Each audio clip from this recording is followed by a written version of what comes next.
Without these important secrets, soldiers during World War II would never have survived. You can't even imagine what they had to do to come back from the war alive. These inhuman conditions gave rise to remarkable ingenuity, turning everyday objects into tools for survival. Heroism was evident not only in attacks but also in the quiet, daily struggle against circumstances, where wit became the main weapon. This is a story about how cold, hunger, and filth forced the human mind to work to its limits.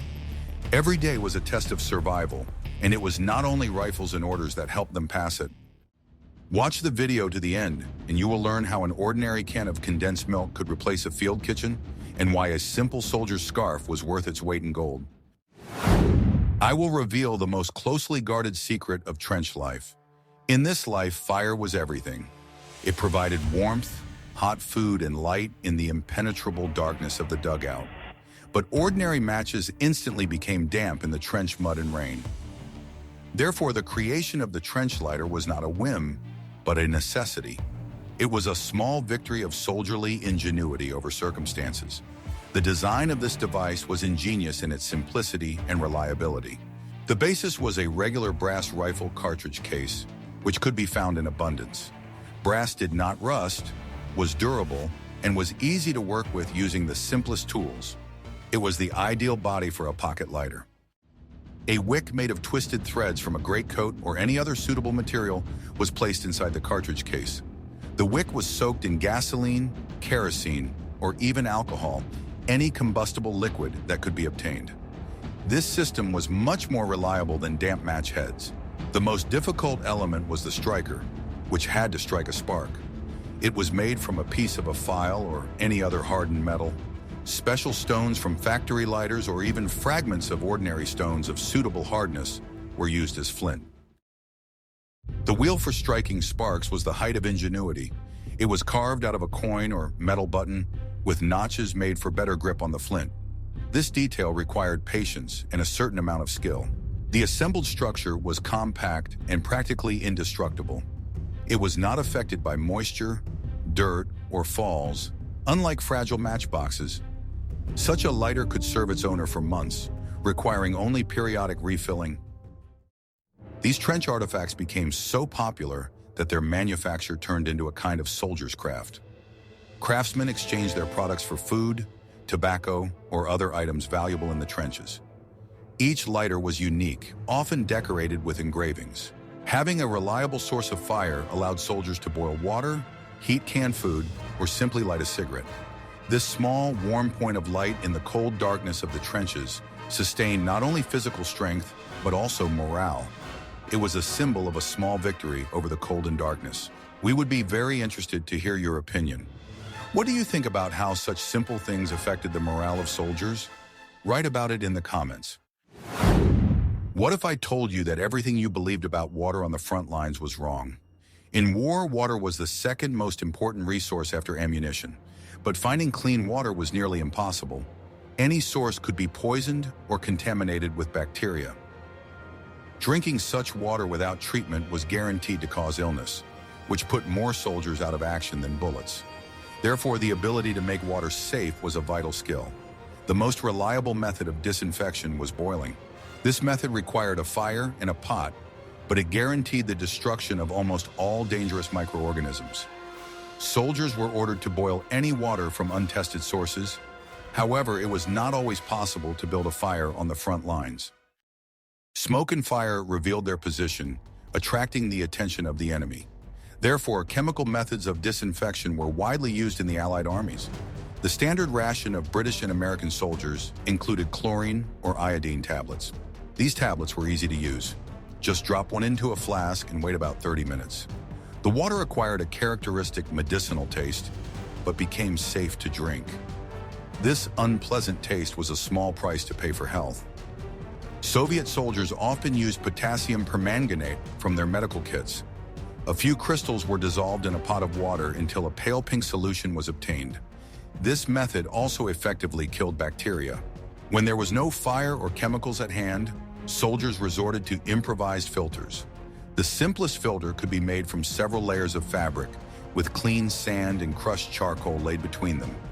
Such a filter significantly purified the water of dirt.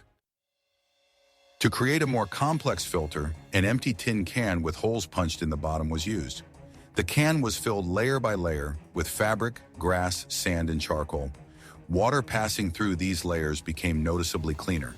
Soldiers were taught to determine water quality by indirect signs. Stagnant water with an unpleasant odor should be avoided. Preference was given to running water from streams and rivers. Maintaining health in unsanitary conditions was no less important than carrying out combat orders. Simple water purification techniques saved hundreds of thousands of soldiers' lives. Water could be both a source of life and a cause of death, but even food could serve a completely unexpected function. In the next chapter, you will learn how a sweet treat turned into a field kitchen. What you have never seen is how a tin can become the heart of a soldier's life. In conditions of trench warfare, it was almost impossible to set up a full-fledged field kitchen at the front. Delivering hot food to the trenches was extremely risky. Therefore, British soldiers, known as Tommies, came up with an ingenious and unique device called the Tommy cooker. The basis of this invention was an ordinary tin can from condensed milk or jam. Such cans were part of the standard ration. Most importantly, they were sturdy and the right size for creating a mini stove. The secret of the Tommy cooker lay in the fuel. Instead of wood, which smoked and gave away their position, the soldiers used a rope soaked in combustible material. This rope was laid in a special spiral pattern inside an empty tin can. Melted fat from canned meat was most often used as fuel. The rope or cloth was thoroughly soaked in this mixture. This design produced an even, almost smokeless flame that could burn for quite a long time. The manufacturing process was simple and did not require any special tools. The empty can was cleaned, a wick was placed at the bottom, which was then poured with fat. After the fat solidified, a large trench candle was obtained, ready for use. On such an improvised stove, it was possible to boil a mug of water for tea or heat up canned meat. It was a real luxury in the cold and damp trenches. The Tommy cook provided not only hot food, but also a little warmth. In a damp dugout, even such a small flame could warm frozen hands. It was a small haven of comfort in the midst of the hell of war. This invention became so popular and effective that its description can be found in official British survival manuals.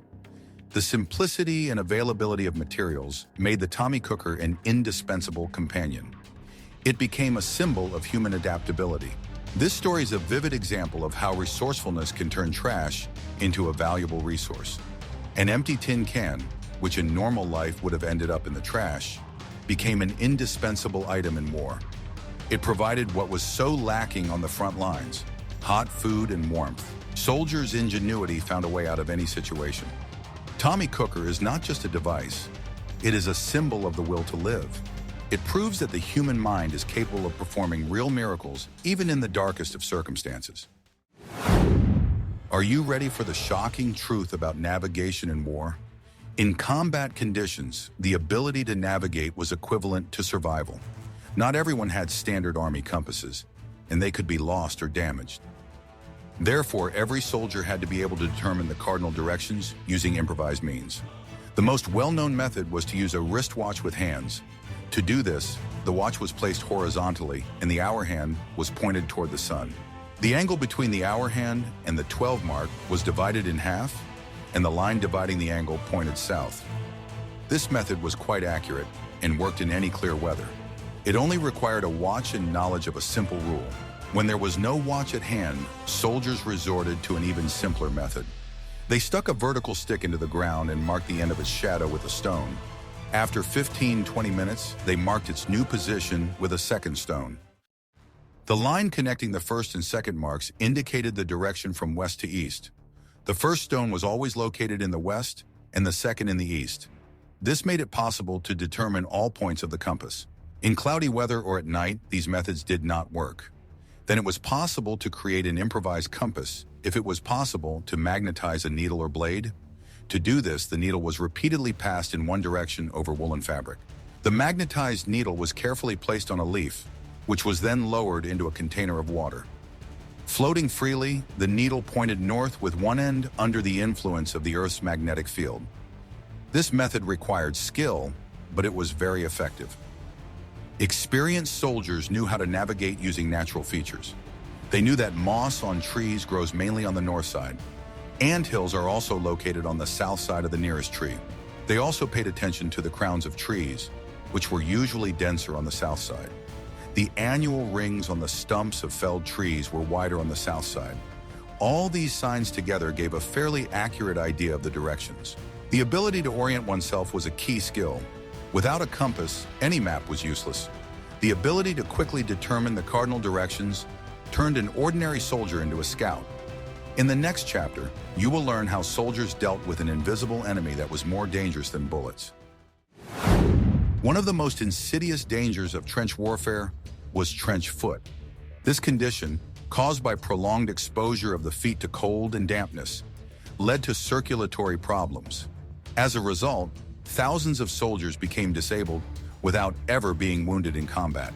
The conditions in the trenches were ideal for the development of this disease. Constant dampness, mud, and the inability to dry shoes created a deadly threat. Soldiers' feet were in wet boots for days on end. In the early stages, the disease manifested itself in loss of sensation and tingling. Then the feet swelled and became covered with ulcers. In advanced cases, this required immediate amputation. The command of all armies quickly realized the scale of the problem. Losses from trench foot in some units exceeded combat losses. Therefore, combating this disease became a priority. The basis of prevention was a simple instruction: keep your feet dry and warm. Soldiers were ordered to carry at least 2 pairs of spare socks or foot cloths. Wet socks had to be changed for dry ones at least once a day.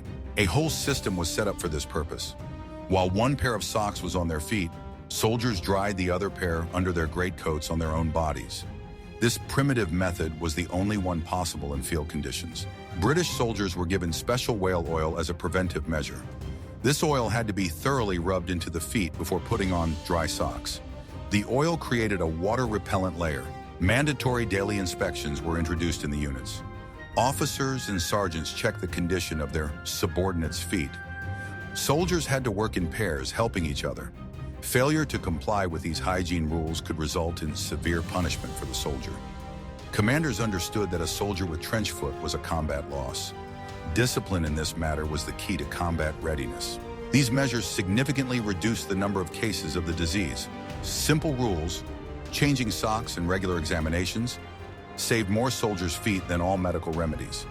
This was a case where prevention proved more important than treatment. Guess what happened next in this story of soldier ingenuity? Long nights in the trenches were filled not only with cold, but also with pitch darkness. Any source of light could attract the attention of a sniper or artillery. Therefore, soldiers needed a safe, compact, and, most importantly, smokeless source of light and heat. The solution was found in the form of a simple design called a trench candle.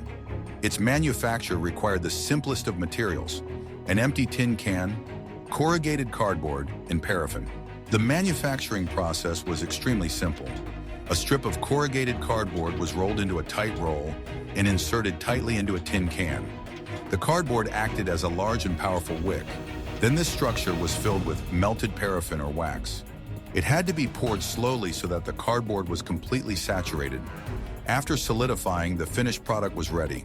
Such a candle burned for a very long time, from 4 to 6 hours, giving off an even flame. Most importantly, it produced almost no smoke. This made its use on the front lines relatively safe. The trench candle served several purposes at once. It illuminated the dark dugout, allowing soldiers to write letters or clean their weapons. This small island of light had enormous psychological significance. In addition to light, the device provided a noticeable amount of heat. It was enough to warm frozen hands or dry small items of clothing. The flame of such a candle could even be used to heat a mug of water. Soldiers often combined several such candles to create a more powerful heater. They placed them under a makeshift table or on a bunk.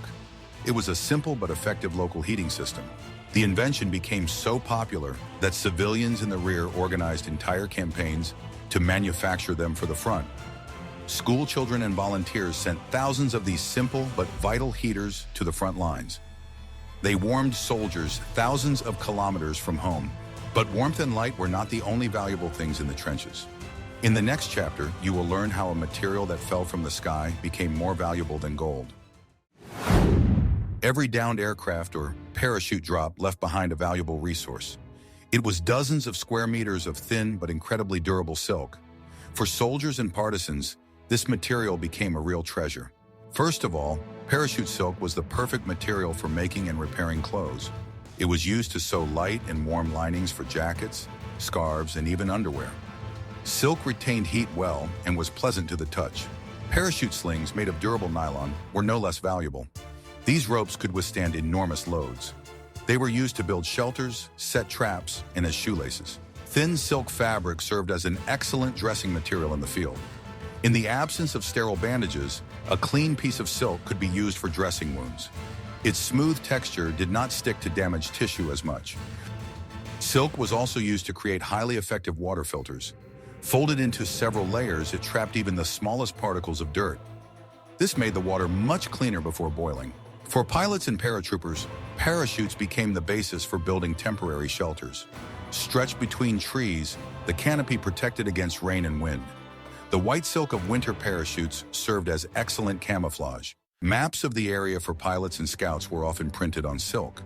Unlike paper, such a map did not get wet in the rain, did not tear, and did not rustle. It could be easily hidden by crumpling it into a small ball. Parachute silk became a kind of currency. It could be exchanged with the local population for food, information, or help. The beautiful and durable fabric was highly valued in villages ravaged by war. Even after the fabric wore out, it continued to be used. Silk threads were woven into fishing lines. Small scraps served as tinder for lighting fires. Thus, the parachute was not just a means of rescue, but a whole survival kit. It provided clothing, rope, shelter, and much more. This gift from heaven saved the lives of thousands of soldiers. The most terrible enemy in war was not the enemy, but what was going on in the soldier's head. Constant tension, fear, and the loss of comrades could break anyone. Therefore, developing psychological defenses was no less important than the ability to shoot. One of the main defense mechanisms was black humor. Soldiers joked about death, danger, and the absurdity of what was happening. These jokes served as a lightning rod, allowing them to release tension. The ability to laugh in the face of danger was a form of protest against inhuman conditions. It was a way of saying, yes, everything is terrible, but we are not broken. Soldier folklore, jokes and songs, helped them stay sane. Another pillar of psychological resilience was routine. Strict adherence to the daily schedule created an illusion of order and control. These simple, repetitive actions structured time and prevented people from sinking into despair. Even in the most terrible conditions, soldiers tried to maintain some semblance of normal life. They furnished their dugouts, decorating them with photographs of their loved ones. Some started improvised vegetable gardens on small plots of land. The hunt for additional comforts played a huge role. The ability to obtain trophy chocolate or warm gloves was not only a way to improve one's daily life. A successful raid boosted self-esteem and gave cause for pride. Letters from home were a thin thread connecting soldiers to a world where there were no explosions. The opportunity to read lines from loved ones gave them hope. Censorship erased details, but it could not erase love and support. Friendship and military camaraderie were the main sources of support. In the trenches, it was just you and your comrade who would cover your back. Knowing that you were not alone helped you survive the most terrifying moments. Soldiers learned to live one day at a time without looking too far into the future. They rejoiced in simple things: hot food, dry socks, a minute of silence. This focus on the here and now helped them stay sane. It was these invisible psychological self-defense techniques that were the very armor that protected the soldier's soul. Without it, even the most sophisticated equipment was useless. Those who learned to cope with their fear were the ones who won. The ability to blend in with the terrain was one of the main keys to survival on the front lines. Standard camouflage was effective, but it did not always fit the specific landscape perfectly. Soldiers quickly learned to improve their camouflage using improvised means. The simplest and most common method was to use local vegetation. Branches, tufts of grass, and leaves were inserted into special loops on helmets and uniforms. This blurred a person's silhouette and made them less noticeable against the backdrop of a forest or field. In winter, camouflage became especially important. Not everyone had white camouflage coats, so soldiers showed remarkable ingenuity. They wrapped themselves in sheets, tablecloths, and any other white fabrics they could find. Medical bandages were used to camouflage weapons. A rifle wrapped in white bandages became virtually invisible in the snow. This simple technique saved the lives of many snipers and scouts. Urban combat required a completely different approach. In the ruins of Stalingrad, Soviet soldiers sprinkled brick dust and dirt on their clothes.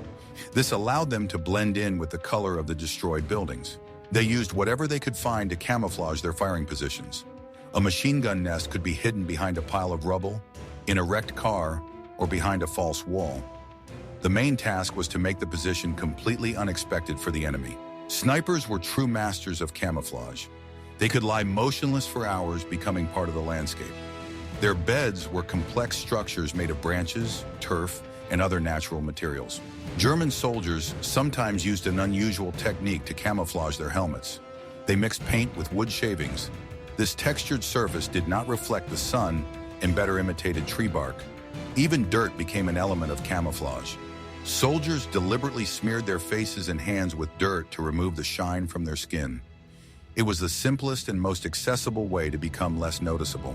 These simple but effective techniques showed that camouflage is not just the color of a uniform, but an art form. It is the art of thinking like the enemy, of seeing the terrain through their eyes, and ultimately, it is the art of staying alive. In the din of battle, reliable communication was a matter of life and death. Wired telephones often failed, and not everyone had a radio. Soldiers had to resort to simple but time-tested methods of transmitting information. The simplest means of communication was the voice, but shouting on the battlefield was dangerous and ineffective.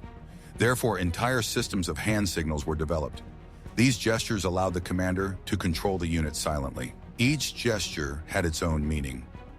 Attention, forward, lie down, I see the enemy. Soldiers memorized this alphabet of gestures until it became automatic. The success of any attack or maneuver depended on the speed and accuracy of their understanding. Signal flares were used for long-distance communication. The color of the flare conveyed specific information. Red could mean a request for artillery support. Green could mean successful completion of a task. It was a simple but effective way for units to communicate with each other. Partisan units often used mirrors or any shiny objects to transmit signals.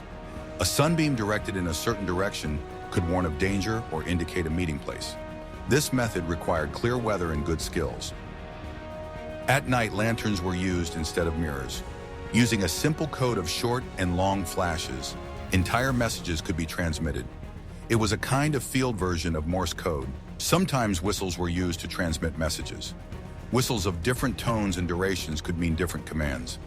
This method was especially popular with scouts, as whistling was easy to disguise as birdsong. In the Soviet Army, dogs were sometimes used for covert communication. A messenger dog was sent with a report from one point to another. The animal could get through places where a person could not. Even simple objects could serve as signals. A branch broken in a certain way or stone placed on the road could be a secret sign for their own people. It was the silent language of scouts and partisans. The sound of a gunshot could also convey information. A specific sequence of single shots or bursts could be a signal to attack or retreat. The main thing was to agree on the meaning of these signals in advance. All these methods seem primitive compared to modern technology, but back then they were vital. They proved that communication is not only about equipment, but also about human ingenuity. We have considered only a small part of the techniques and tricks that helped soldiers survive the hell of World War II. Behind each of these inventions, from the bullet casing lighter to the trench candle, lies not only ingenuity, but also an unyielding will to live. These stories show that the human spirit is capable of adapting to any conditions, even the most unimaginable ones. War is a tragedy that exposes the worst aspects of humanity, but it also sometimes reveals the best. Mutual aid, ingenuity, and incredible resilience. The experiences of soldiers from that time are a harsh lesson in how important it is to appreciate peace and the simple things that seem like real treasures in the trenches. They remind us that heroism is not only a feat in battle, but also a daily, quiet struggle for life. Which of these survival lessons do you think are still relevant today? Suggest topics for future videos that you would like to see on our channel in the comments. And don't forget to subscribe so you don't miss new episodes.